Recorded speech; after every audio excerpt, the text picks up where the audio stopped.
Are you leading with your mind?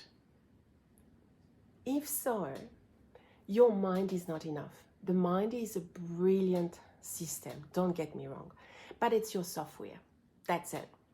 And depending on what software you're running, you may not be reaching your highest potential. Not only through your thought patterns and your belief systems, but by not being aware of your emotions, which are the bridge between your mind and your body, you actually disconnected. And there is so much disconnection. And because of that, so much separation.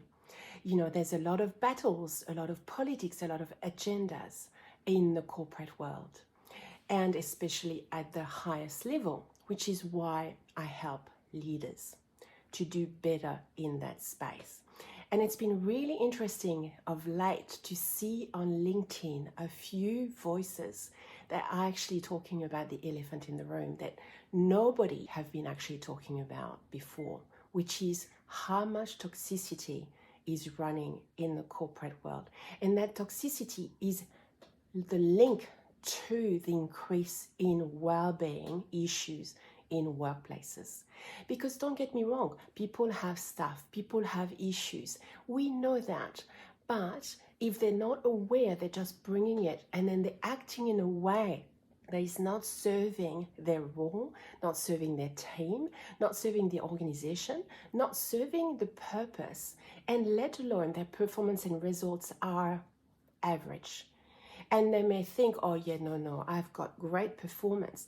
And I can share with you that the reason why, even before discovering, my intuitive and well-being gifts, I was that person that was running 1.52 people job just by myself, is because I have my connection with my heart.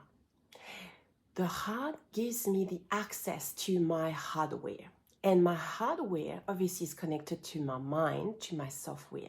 When you are disconnected and having separation, you're actually removing yourself from reaching your highest potential, from actually being able to be in tune at any moment. And my intuitions are just insights of my emotions because I'm in touch and I embrace my emotions. And with that, I can actually lead and use them as a GPS throughout my day and achieve more. And performance and results are showing up.